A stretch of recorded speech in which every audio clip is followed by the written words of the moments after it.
Right. నేటి సమాజంలో మరీ ముఖ్యంగా యువత అనేవాళ్ళు కొన్ని అలవాట్లకు దారుణంగా బలవుతున్నారు. ఇప్పుడు నేను చెప్పబోయే బ్రేకింగ్ న్యూస్ కూడా సరిగ్గా అలాంటిదే. కరీంనగర్ జిల్లా శ్రీరాములపల్లిలో దారుణ ఘటన జరిగింది. ఈ యువత ఎలా తయారైపోతుందంటే ముఖ్యంగా ఈ ఆన్లైన్ బెట్టింగ్ యాప్స్ అనేవి నేటి యువతలో ఒక జాడ్యం లాగా పరిణమిస్తున్నాయి. ఖచ్చితంగా ప్రతి ఒక్కరు కూడా ఆల్మోస్ట్ ఎంత పర్సంటేజ్ అనేది ఇప్పటికీ మన దగ్గర స్టాటిస్టిక్స్ లేకపోయినప్పటికీ ఖచ్చితంగా యువత అనేది ఈ ఆన్లైన్ బెట్టింగ్ యాప్స్కి దారుణంగా బలవుతున్నారు. ఆఖరికి తమ నిండు జీవితాల్ని ముఖ్యంగా కొంత ఏజ్ గ్రూప్ వాళ్ళు ఎవరైతే విద్యార్థి దశలో ఉన్నారో వీళ్ళే ముఖ్యంగా దీనికి విక్టిమ్స్ అయిపోతున్నారు, వాళ్ళే బలైపోతున్నారు. సరిగ్గా ఇలాంటి ఘటనే కరీంనగర్ జిల్లా శ్రీరాములపల్లిలో జరిగింది. అయితే బెట్టింగ్ యాప్స్కు మరొక యువకుడు బలైనట్లుగా తెలుస్తోంది. అతను ఇంట్లోనే ఉరివేసుకుని చనిపోయాడు. అతను బీటెక్ చదువుతున్నట్లుగా ఇప్పుడు తెలుస్తుంది. అతని పేరు అఖిలేష్. అయితే కరీంనగర్ జిల్లాలోనే యాప్స్ ఆన్లైన్ బెట్టింగ్ల కారణంగా మరొక యువకుడు ఇప్పుడు బలైనట్లుగా తెలుస్తోంది. బీటెక్లో ఫెయిల్ అయ్యి ఇంటి వద్ద ఉంటూ పరీక్షలకు ప్రిపేర్ అవుతున్నాడు ఒక యువకుడు. ఇతని పేరు అఖిలేష్. ఇల్లందుకుంట మండలం శ్రీరాములపల్లి గ్రామానికి చెందిన రాజయ్య లక్ష్మి దంపతులకు 2 కుమారులు ఉన్నారు. రాజయ్య జమ్మికుంట పట్టణంలో టైలరింగ్ పనులు చేసుకుంటూ అతని కుటుంబాన్ని పోషిస్తూ ఉన్నట్లుగా తెలుస్తోంది. అయితే ఈ ఫ్యామిలీకి రాజయ్య లక్ష్మి దంపతులకు 2 కుమారులు. పెద్ద కుమారుడు అభినవ్, రెండో కుమారుడు అఖిలేష్. అభినవ్ ఆల్రెడీ బీటెక్ చేశాడు. హైదరాబాద్లో ఒక సాఫ్ట్వేర్ ఉద్యోగం చేసుకుంటూ తన తల్లిదండ్రులకు కూడా కొంత చేదోడు వాదోడుగా ఉన్నట్టుగా తెలుస్తోంది. అయితే రెండో కుమారుడు ఎవరైతే ఉన్నాడో అతని పేరు అఖిలేష్ అని మనం చెప్పుకున్నాం. ఆ అఖిలేష్ అనే అతను బీటెక్ విద్యార్థి. అయితే బీటెక్ చదువుతూ కూడా ఫెయిల్ అయ్యాడు. ఎన్నో సంవత్సరం అని చెప్పి మనకి ఇంకా తెలియరాలేదు. బట్ అయినప్పటికీ కూడా బీటెక్ కంటిన్యూ చేస్తున్నాడు. బీటెక్ కంటిన్యూ చేస్తూ 1 సంవత్సరం ఫెయిల్ అయినట్టుగా తెలుస్తోంది. అయితే అతను ప్రస్తుతానికైతే ఇంట్లోనే ఉంటున్నాడు. మళ్ళీ ఏదైతే ఫెయిల్ అయ్యాడో, ఏ సబ్జెక్ట్స్లో అయితే అతను ల్యాగ్ బిహైండ్ ఉన్నాడో ఆ సబ్జెక్ట్స్కి అతను మళ్ళీ ప్రిపేర్ అవుతున్నట్టుగా తెలుస్తోంది. ఈ రోజున అంటే సరిగ్గా జూన్ 26వ తేదీన ఈ రోజున అతను హైదరాబాద్కు కూడా బయలుదేరి రావాల్సి ఉంది. ఆ ఎగ్జామ్ ఏదైతే ఫెయిల్ అయ్యాడో అది రాయడానికి. అయినప్పటికీ కూడా గత కొద్ది కాలంగా అతను ఆన్లైన్ బెట్టింగ్ యాప్స్కి బాగా అలవాటు పడిపోయినట్లుగా తెలుస్తోంది. ఈ ఆన్లైన్ బెట్టింగ్ యాప్స్ ఎట్లా ఉంటాయంటే ఒక మేనియా లాంటివి. నిజం చెప్పాలంటే దానికి ఒక్కసారి అలవాటు పడ్డాడో యువత అనేవాడు ఇంకా ఆ ఉచ్చులోంచి బయటపడడం చాలా చాలా కష్టంగా ఉంది. గతంలో మనం ఎన్నో సంఘటనలను చూసాం, విన్నాం. ఆర్టీవీ కూడా దాని గురించి చాలా బ్రేకింగ్ లైవ్స్ కూడా ఇచ్చింది. అయినప్పటికీ కూడా యువతలో ఏ రకమైనటువంటి మార్పు అనేది రావటం లేదు అనడానికి సరిగ్గా ఈ రోజు ఎవరైతే పరీక్షలు రాయడానికి వెళ్ళవలసి ఉందో అతను దారుణంగా ఉరివేసుకుని చనిపోవడం అనేది ఒక పెద్ద ఉదాహరణగా చెప్పచ్చు. ఈ అఖిలేష్ అనే యువకుడు ఎగ్జామ్స్ రాయవలసి ఉండగా ఈరోజు హైదరాబాద్కి ఏమాత్రం రాలేదు. ఈరోజు ఉదయమే జరిగింది ఈ దారుణ ఘటన. అతను ఇంట్లోనే ఉరివేసుకుని చనిపోయాడు. ఎందుకంటే ఆల్రెడీ అప్పులు చేసి ఉండొచ్చు. ఇంకా ఈ ఆత్మహత్యకి కారణాలు అయితే ఇంకా తెలియరావాల్సి ఉంది. అయితే ఇతను ఈరోజు మార్నింగే ఎగ్జామ్ రాయడానికి వెళ్ళే ప్రిపరేషన్ కూడా ఏమీ లేకుండా ఇంట్లోనే అతను చనిపోయిన సంఘటన వెలుగులోకి వచ్చింది. ఇతని తండ్రి రాజయ్య జమ్మికుంట అంటే వీళ్ళు ఉండేటటువంటి శ్రీరాములపల్లిలో కాకుండా యాక్చువల్గా దానికి సమీపంలో ఉండేటువంటి ఈ జమ్మికుంటలో అతను టైలరింగ్ పనులు చేస్తున్నట్టుగా తెలుస్తోంది. మొత్తానికి వీళ్ళది ఓవరాల్గా చెప్పాలంటే బిలో మిడిల్ క్లాస్ ఫ్యామిలీ అన్నట్టుగానే తెలుస్తుంది. ఆయన టైలరింగ్ పనులు చేసుకుంటూ కుటుంబాన్ని నెట్టుకొస్తున్నాడు. కొడుకులు ఇద్దరిని కూడా పాపం కష్టపడి చదివించినట్టుగా తెలుస్తోంది. అయితే పెద్ద కొడుకు తల్లిదండ్రుల మాటలు విని బుద్ధిగా సాఫ్ట్వేర్ ఉద్యోగం చేస్తూ ఉండగా రెండో కొడుకు మాత్రం కొద్దిగా చెడుదారి పెట్టాడు, తప్పుదారి పెట్టాడు అని చెప్పి తల్లిదండ్రులు ఇప్పుడు తీవ్రంగా రోధిస్తున్న పరిస్థితి అయితే ఉంది. అయితే ఇతను గత కొద్ది కాలంగా ఎప్పుడైతే బెట్టింగ్ యాప్స్కి అలవాటు పడ్డాడో దానికే బానిసైపోయాడు. ఇంట్లో ఉన్న బయట ఉన్న ఖచ్చితంగా అదే పనులు చేసుకుంటూ ఆ బెట్టింగ్ యాప్స్కే లోన్ అవుతూ వాటితోనే ఆన్లైన్ గేమింగ్ ఆడుతూ ఒక రకమైనటువంటి బానిసంగా మారిపోయాడు. అందువల్లనే అతను చనిపోయాడు అని చెప్పి వాళ్ళ ఇంట్లో సభ్యులు కూడా ఇప్పుడు అంటున్న పరిస్థితి అయితే ఉంది. ఎవ్వరూ లేని సమయంలో ఉరివేసుకున్నాడట. ఇది గమనించిన తల్లిదండ్రులు తలుపులు పగలగొట్టి అఖిలేష్ మనం ఇక్కడ విజువల్స్లో చూస్తున్నాం, ఆర్టీవీ విజువల్స్లో ఇతనే అఖిలేష్, ఇతనే బెట్టింగ్ యాప్స్కి బానిసైపోయాడు గత కొద్ది కాలంగా. చివరికి ఏమైంది, ఆఖరికి తానే ఉరివేసుకుని చనిపోయే పరిస్థితి వచ్చింది.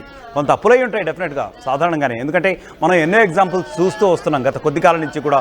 ఎంతోమంది యువకులు తమ నిండు ప్రాణాలని బలి చేసుకుంటున్నారు ఈ దిక్కుమాలి ఇది దిక్కుమాలి బెట్టింగ్ యాప్స్కి బలైపోయి. అయినప్పటికీ కూడా యువత తల్లిదండ్రులు కానీ అట్ ద సేమ్ టైం యువకులు కానీ ఎవరు కూడా రియలైజ్ కావట్లేదు అన్నట్టుగానే అనిపిస్తుంది. ఎందుకంటే జరుగుతున్నాయి, మన కళ్ళ ముందర జరుగుతున్నాయి ఈ సంఘటనలన్నీ కూడా చూస్తూ ఉంటే యువత ఇంకా రియలైజ్ కావాల్సి ఉంది. ఈ బెట్టింగ్ యాప్స్ అనేవి చివరికి మొదట్లో చాలా టెంప్టింగ్గా అనిపిస్తూ ఉంటాయి, కానీ చివరికి మాత్రం ప్రాణాలను హరించేదాకా, ప్రాణాలను తీసేదాకా వదిలిపెట్టమని చెప్పి ఈ సంఘటన మరొక్కసారి రుజువు చేస్తోంది. అయితే ఎప్పుడైతే అతను ఉరివేసుకున్నాడో ఎంతసేపటికి బయటికి రావట్లేదు. ఎందుకంటే వాళ్ళు మామూలుగా సాధారణంగానే ఫెయిల్ అయ్యారు. ఈరోజు హైదరాబాద్ వెళ్ళవలసి ఉంది కదా, ఎందుకంటే అతను బీటెక్ ఫెయిల్ అయ్యాడు ఆల్రెడీ, ఆ ఎగ్జామ్ రాయాలి. సో మరి ఇంకా బయలుదేరలేదేంటి అని చెప్పి తల్లిదండ్రులు ఎంతసేపటికి కూడా అతను రూమ్లోంచి బయటికి రావటం లేదు. సో తల్లిదండ్రులు తలుపులు పగలగొట్టి చూడగా ఇంకే ఉంది, అతను విగత జీవుడిగా కనిపిస్తే ఇంకా తల్లిదండ్రుల ఆవేదన ఎలా ఉంటుంది చెప్పండి, వర్ణనాతీతం, మిన్నంటిపోయే వాళ్ళ రోదనలు. సో ఇక్కడ మనం విజువల్స్లో చూస్తున్నాం ఆ తల్లి ఎంత దుఃఖపడుతోంది. సో ఇక ఇదే ఘటనకు సంబంధించి మా ప్రతినిధి చంద్రశేఖర్ మరిన్ని వివరాలు అందించబోతున్నారు. చంద్రశేఖర్ చెప్పండి. రైట్ చంద్రశేఖర్ కాల్ డిస్కనెక్ట్ అవుతుంది. అయితే ఈ లోపల ఈ అఖిలేష్ బ్రదర్ అభినవ్ ఎవరైతే ఉన్నారో ఆయన మాటల్లోనే విందాం తన తమ్ముడు ఏ విధంగా ఈ బెట్టింగ్ యాప్స్కి బానిసయ్యాడు అనేది. నా పేరు అభినవ్, మా తమ్ముడు అఖిలేష్ ఈరోజు పొద్దున ఉరి వేసుకుని అనుకోవడం జరిగింది. ఆన్లైన్లో బెట్టింగ్ యాప్స్, ట్రేడింగ్ యాప్స్ ఇవి తీసుకుని ఆన్లైన్ మేబీ లోన్ యాప్స్ కూడా ఉన్నట్టున్నాయి. సో రీజన్ ఏంటి ఇంట్లో చెప్పకుండా అవి మేబీ వాటి తరఫున ఒత్తిడి ఏమైనా జరిగి ఇంట్లో చెప్పలేక చనిపోయి ఉరి వేసుకుని చనిపోయాను. మంచిగా ఉండాలి. ఈరోజు ఎగ్జామ్స్ ఉన్నాయి. ఈరోజు మార్నింగ్ ట్రైన్కి హైదరాబాద్ వస్తానని చెప్పి ఇంట్లో చెప్పి మార్నింగ్ ఇవ్వడం జరిగింది. బాగానే ఉంటాడు ఇంటి దగ్గర. గత 2.5 నెలల నుంచి ఇంటి దగ్గర ఉన్నాడు. నేను అంతకుముందు హైదరాబాద్లో ఉండేవాడు. 2.5 నెలల నుంచి ఇంటి దగ్గర ఉంటున్నాను. ఇప్పుడైతే ఇంటి దగ్గర ఉన్నప్పుడు మాత్రం ఏం చెప్పలేదు. ఎలాంటి అంటే ఉండదు, బిహేవియర్ చేంజెస్ కూడా ఏం లేవు. ఇప్పుడు జాబ్ లేదు, సో దానికోసం ట్రై చేస్తున్నాడు. సో అందుకని చెప్పేసి అక్కడ ఉండేవాళ్ళు ఇక్కడ ఇంటి దగ్గర ఉందామని చెప్పేసి ఇంటి దగ్గర ఉంటారు. ఇంటి దగ్గర పేరెంట్స్ కూడా హెల్ప్ అవుతారని చెప్పేసి ఇంటి దగ్గర ఉంటారు. రైట్, ఈరోజు సరిగ్గా 9:30 బయలుదేరి జమ్మికొండ నుంచి హైదరాబాద్ రావాల్సిన అఖిలేష్ అనే కుర్రాడు మరి ఈరోజు అకస్మాత్తుగా అతను ఉరివేసుకున్నాడు, చనిపోయాడు. ఇక ఇదే విషయంపై మా ప్రతినిధి చంద్రశేఖర్ మరిన్ని వివరాలు అందించబోతున్నారు. చంద్రశేఖర్, ముఖ్యంగా చెప్పండి, ఈ ఆన్లైన్ బెట్టింగ్ యాప్స్ ఏవైతే ఉన్నాయో ఒక సమాజంలో ముఖ్యంగా యువతకు సంబంధించినంత వరకు కూడా ఒక పెద్ద జాడ్యంలా పరిణమిస్తున్నాయి. మరి ఈరోజు జరిగిన ఘటన, అఖిలేష్ ఘటన ఏదైతే ఉందో అది కూడా మరొకసారి ఇదే చాటి చెప్తుంది. సో మీ దగ్గర ఉన్న అప్డేట్ ఏంటి దీని గురించి, ఈ ఘటన గురించి? యజ్ఞ, ఆన్లైన్ బెట్టింగ్ కు మరొక యువకుడు బలైపోయాడు. గత కొంతకాలం నుంచి ఇంటర్మీడియట్ వరకు చదువులో చురుకుగా ఉన్నటువంటి వ్యక్తి, ఇద్దరు సోదరులు, కరీంనగర్ జిల్లా ఇల్లంతకొండ మండలం శ్రీరాములపల్లిలో మిడిల్ క్లాస్ ఫ్యామిలీకి చెందినటువంటి వ్యక్తి. వీరు ఇద్దరు సోదరులు, అన్నయ్య జాబ్ చేస్తున్నారు ఆల్రెడీ, ఇతని తండ్రి ఇక్కడే టైలరింగ్ చేస్తున్నారు సమీపంలో ఉన్నటువంటి జమ్మికొండ పట్టణంలో. ఈ క్రమంలో ఆయన ఇంజనీరింగ్ లో చేరినప్పటి నుంచి కొంత ఆన్లైన్ బెట్టింగ్ కి అలవాటు పడ్డాడు. దీనిలో భాగంగా కొంతమంది స్నేహితుల దగ్గర చిన్న చితక అప్పులు చేశారు. చదువుని కొద్దిగా నెగ్లెక్ట్ చేయడం జరిగింది. దీంతో బ్యాక్లాగ్స్ ఉండిపోయాయి. తీవ్రమైనటువంటి మనస్తాపంతో ఏం చేయాలో తోచిన పరిస్థితి. ఈ రోజు అన్నయ్య, నేను హైదరాబాద్ వస్తున్నాను, పరీక్షలు కంప్లీట్ చేసుకుంటాను అనేటువంటి విషయాన్ని తన సోదరుడికి తెలియజేయడం జరిగింది. సరే వచ్చేయమని చెప్పినటువంటి నేపథ్యంలోనే ఒక్కసారిగా గదిలో నుంచి బయటకు వస్తలేడని చెప్పి తల్లిదండ్రులు గమనించి చూసేసరికి ఉరి వేసుకొని ఆత్మహత్య చేసుకోవడం జరిగింది. ఇలా ఒక్కరు కాదు, ఇద్దరు కాదు, ఆన్లైన్ బెట్టింగ్ జాడ్యానికి చాలా మంది బలైతున్నటువంటి పరిస్థితి చాలా విషాదాన్ని నింపిందని చెప్పుకోవచ్చు. దీంతో ఒక్కసారిగా షాక్ కు గురయ్యారు. తన వద్దకు రావాల్సినటువంటి సోదరుడు ఇలాంటి అఘాయిత్యానికి పాల్పడ్డారు.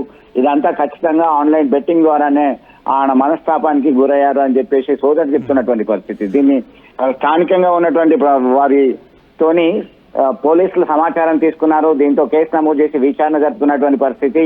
ఎంత మేరకు అప్పులు చేశారు, ఎవరెవరి దగ్గర తీసుకున్నారు అనేటువంటి కోణంలో సైతం వివరాలు సేకరిస్తున్నటువంటి పరిస్థితి. మొత్తం మీద తల్లిదండ్రులకి తనకి అంది వచ్చినటువంటి కుమారుడు ఒక్కసారిగా తీరని లోకాలకు వెళ్లారని చెప్పేసి విషాదాన్ని అయితే నింపుకొని రోధిస్తున్నటువంటి పరిస్థితి కలిసివేస్తుంది. యజ్ఞం. రైట్ చంద్రశేఖర్, ముఖ్యంగా చెప్పండి, ఎందుకంటే గత కొద్ది కాలంగా కూడా ఇతను ఈ బెట్టింగ్ యాప్స్ కి అలవాటు పడ్డాడు అని చెప్పి వాళ్ళ కుటుంబ సభ్యులు, అంటే అతని అన్న అభినవ్ కానీ లేదంటే రాజయ్య లక్ష్మి దంపతులు, ఇతని అఖిలేష్ తల్లిదండ్రులు ఎవరైతే ఉన్నారో వాళ్ళు గమనించి ఏమైనా మందలించిన సందర్భాలు ఉన్నట్లు మీకేమైనా అప్డేట్ ఉందా? మీరు అన్నట్టుగా ఇదంతా కూడా చాలా రహస్యంగానే ఆన్లైన్ బెట్టింగ్ పాల్పడారు. చిన్న చితక అవసరాలకి అప్పులు చేస్తున్నానని అన్నారు. ఇంతే తప్ప ఏ పెద్ద మొత్తంలో వీరికి తెలిసే విధంగా ఆన్లైన్ బెట్టింగ్ లో పాల్గొనలేదు. మీకు పరీక్షలు ముందుగా క్లియర్ చేయండి, చదువు మీద శ్రద్ధ ఉంచండి, గతంలో బాగా చదివేవాడు బ్యాక్లాగ్స్ ఎందుకు ఉన్నాయి, ఎలా ఉన్నాయి అనేటువంటి విషయంలో మాత్రమే చర్చ జరిగింది. ఈ క్రమంలోనే నేను తప్పకుండా క్లియర్ చేస్తాను, జాబ్ చేస్తాను అనేటువంటి ధీమాను వ్యక్తం చేస్తూ ఒక ధీమా వ్యక్తం చేసేటువంటి ప్రయత్నం చేశారు. ఈ క్రమంలో అంతా సవ్యంగా కొనసాగుతుంది. కామన్ గా ఒక రెండు సబ్జెక్టులు ఉంటాయి, దీన్ని క్లియర్ చేసుకుంటారనేటువంటి కోణంలోనే పేరెంట్స్, కుటుంబ సభ్యులు సైతం కన్విన్స్ అయ్యారు. ఈ క్రమంలో ఇంత షాక్ ఇస్తారు, ఇంత విషాదం జరుగుతుంది అని చెప్పి ఊహించలేదని చెప్పి స్థానికులు అలాగే బంధుమిత్రులు చర్చించుకుంటున్నటువంటి పరిస్థితిని గమనించవచ్చు. ముఖ్యంగా ఒకటి మీరు చెప్పినట్టుగా ఇది ఒక మత్తు లాంటిది. ఒకసారి దానిలో ఆ ఊబిలో దిగిపోతే దాని నుంచి బయటకు రావడం అనేది చాలా కష్టతరంగా ఉంది. ఖచ్చితంగా చర్యలు చేపట్టాల్సిందే. ఆన్లైన్ బెట్టింగ్ యాప్లు నిషేధించాలని చెప్పి గత కొంతకాలం నుంచి కూడా పలువురు డిమాండ్ చేస్తున్నారు. ఇప్పటికే చాలా మంది యువకులు ముఖ్యంగా విద్యార్థి దశ నుంచి దీనికి బానిసలుగా మారి అప్పుల బారిన పడి ఆత్మహత్యలు చేసుకున్నటువంటి పరిస్థితి. కుటుంబాలే విచ్ఛిన్నమవుతున్నటువంటి దుస్థితిని మనం గమనించవచ్చు. యజ్ఞ రైట్, థ్యాంక్ యూ చంద్రశేఖర్. ముఖ్యంగా ఇప్పుడు మరొక ఉదాహరణ మనం అఫ్కోర్స్ ఈరోజు లైవ్లోనే చూస్తున్నాం.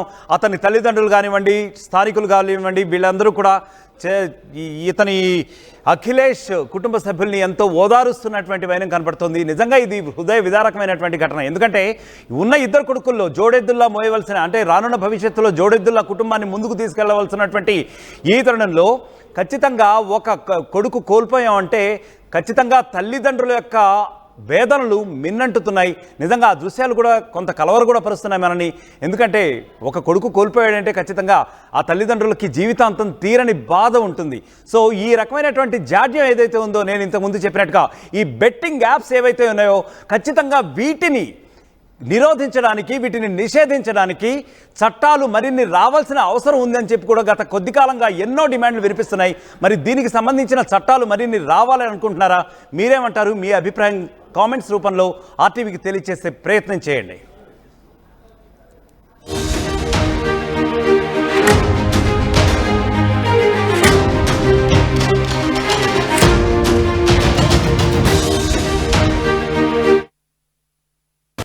Enriching the learning experience with the leaders and resources of the world.